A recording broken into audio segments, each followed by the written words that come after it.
સદગુરુ મહારાજની જય.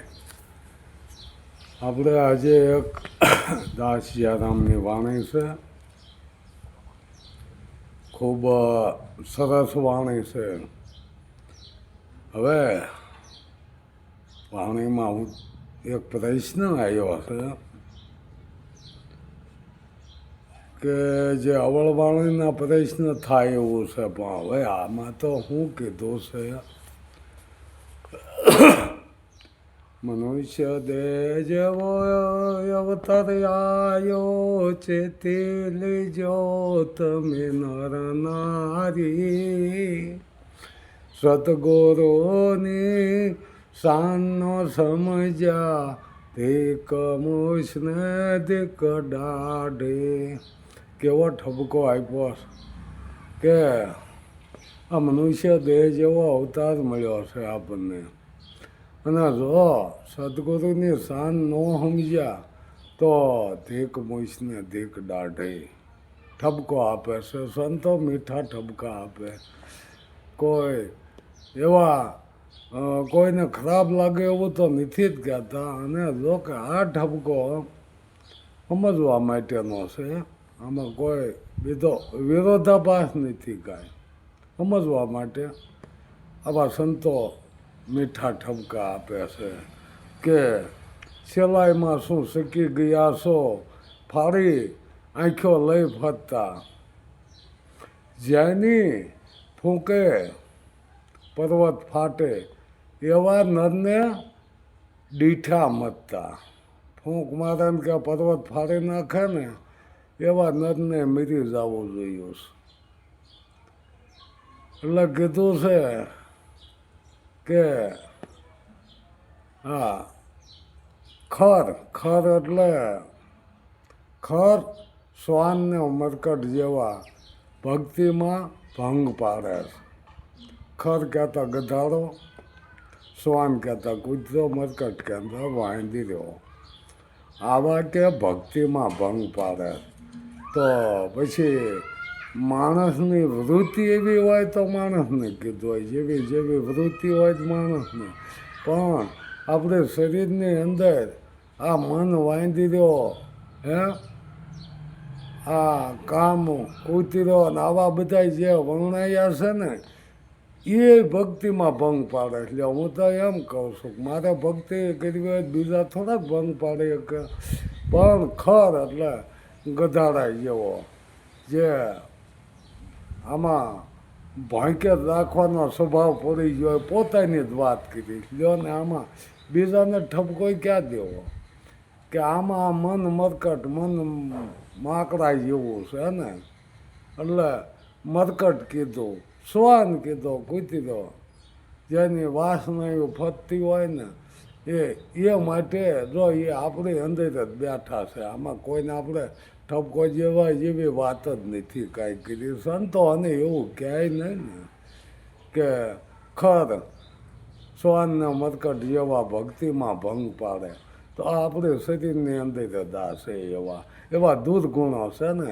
મન માકડા જેવું કીધું ને મરકટ, શ્વાન એટલે વાસના એક, અને ખર એટલે ગધાડા, કોઈ ભાંકે રાખવું, કોઈનું સાંભળવું નહીં, કાંઈ નહીં. એટલે એની આ વાત કરી એવું મને હવે એવું લાગે છે પછી ભાઈ આ સંતોની બલિહારી ક્યાં રહીને કઈ રીતે અનુભવ કર્યા, પણ આપણે સમજવા માટે મારે એ અનુભવ દોડાવવો હોય તો હું મારી રીતે વાત કરતો હોઉં છું. એટલે આ રીતે ભક્તિમાં કે ભંગ પાડે ઘોડ જેવી ગતિ થાય છે, દેખા નહીં ધોળા દાડે. પછી કે એની ગતિ ઘોડી જેવી થાય, ધોળા દીએ ભાળે નહીં. સમજ્યા? અત્યારની વાત એ આ અત્યારે જે કાંઈ આ નથી કીધું કે ઘોડ ગોરાને સિપાઈ છેલ્લા દિવસે પગદંડા, દિવસે એકેય ન પાડે. એટલે એવી વાતો આમાં મીઠો ઠપકો આપે છે ને આપણે સમજવાની છે. પછી કે પરનારી સાથે પ્રીત કરી ધન ધાન સગળો દીધું ખોઈ. સારું ધન ધાન બધું ખોયું સારું. કુટુંબ કબીલાનું કયો ન માને એ મૂર્ખનું મોં કાળું. આવા મૂર્ખાના મોં કાળા એમ કોઈનું કીધું ન માનતા હોય. પછી હવે પ્રશ્ન આવ્યો છે, એ પ્રશ્ન બહુ જોરદાર કર્યો છે કે એક પ્રશ્ન પૂછું છું તમને, તે કહેજો અમને વર્ણન, એનું વર્ણન કરી દીજો. એક પ્રશ્ન પૂછું છું તમને, એનો ઉત્તર દીજો વર્ણન. આભા મંડળ હેઠું દીઠું ઉપર દીઠી ધરણી, 5 પુરુષ પાણી વિનાના, 6 નરને સાયા નથી. ગુરુગમ હોય તો ગોતી લેજો, મૂર્ખ નરને ખબર નથી. આવું જારામની વાણીમાં આપ્યું છે કે હવે આ પ્રશ્ન કર્યો કે ઉપર આપણે આભ છે, નીચે ધરતી છે, તો એને એવું કીધું છે કે ઉપર ધરતી અને નીચે આભ કીધું છે. તો આનો મતલબ કંઈક સમજવા જેવો છે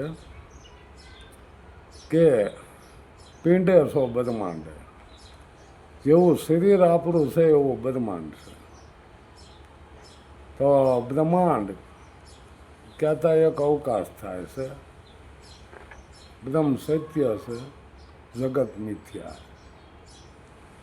તો ઉપર ધરતી કીધી તો એનો અર્થ એવો થાય કે પિંડે છો બ્રહ્માંડ, એટલે આવું પિંડ જેવું બ્રહ્માંડ છે. એટલે એને એક ધરતીનો આકાર આપી દીધો હોય. અને ધરતી નીચે પાછું આભર છે, નીચે પોલાણ છે. ધરતી તો એક આ અવકાશમાં ટીકી રહી, જેમ 9 ગ્રહ ઉપર 8 ગ્રહ ટીકી રહ્યા એ રીતે આ ધરતી ટીકી રહે છે. એટલે એમાંય નીચે તો આકાશ જ છે ને ઉપર આ ધરતી છે. પછી એમાં 5 નર કે પાણી વિનાના અને 6 નરને સાયા નથી. તો 5 નર, તો આપણે 5 તત્વ કેવી, તો એમાં તો પાણી આવી જાય છે, એક તત્વ પાણીનું આવી જાય. આ તો 5 નર પાણી વિનાના કીધા. એટલે આપણે આ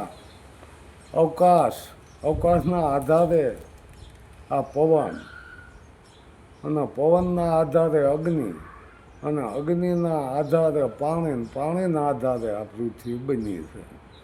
3 ભાગનું પાણી છે, 1 ભાગની પૃથ્વી છે. એટલે પાણીનો જે કાંઈ ડોળ જામતો જાય ને, એટલે એમ કરતાં થળ આતા આપણે દરિયો પૂરાતો જાય.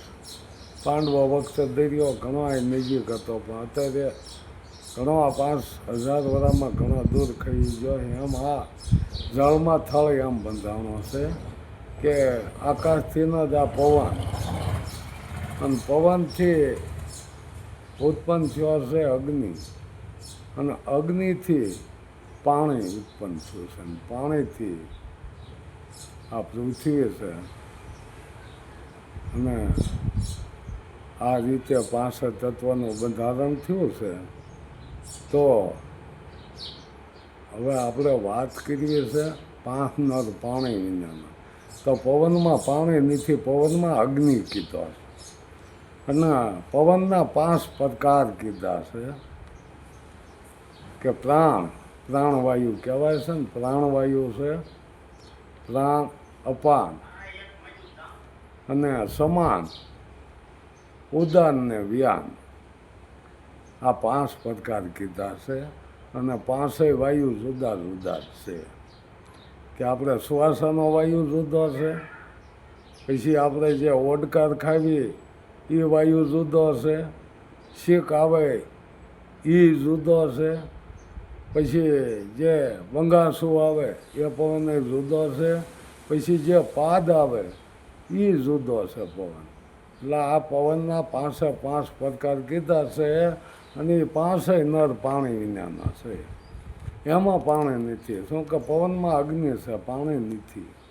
એટલે આવી વાત આપણને સમજાવી હોય, કદાચ એ રીતે હોય. હું તો એમ કહું છું કે આ વાણી જારામની, હવે એ કયા અનુભવે હોય એ ગતિ આપણે પાસે ન હોય. પણ છતાંય આપણને કાંઈક અનુભવ તો એમાંથી લેવો જોવે ને.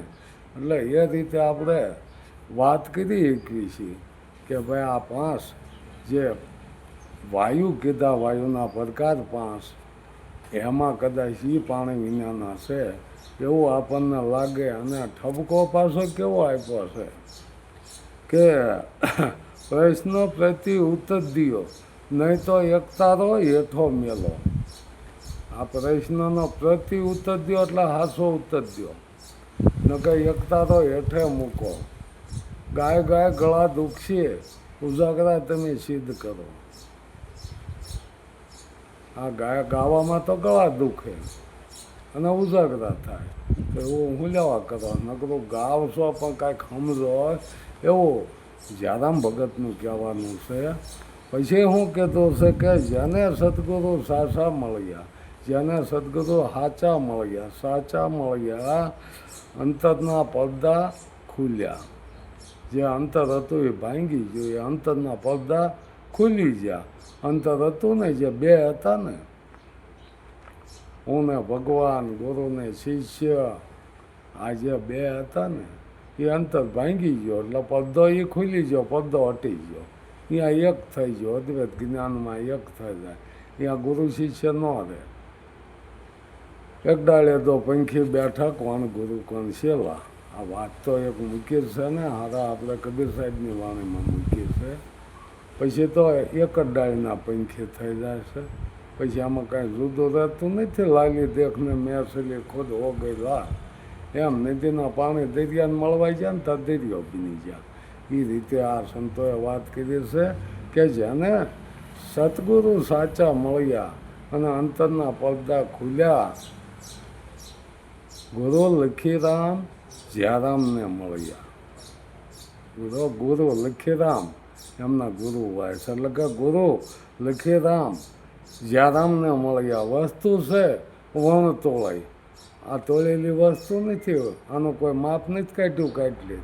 તો કે આ જ્ઞાન છે ને એ વણ તોળ્યું. જેને જેટલું લેવું એટલું લઈ શકે છે. એટલે આવી અમુક વાણી સંતોની હોય છે ને, એમાં બહુ ટપા નહીં પડતા, એમાં બહુ મનને કસોટી પડે. જોકે મન તો જ્યાં પૂગે એવું જ નથી.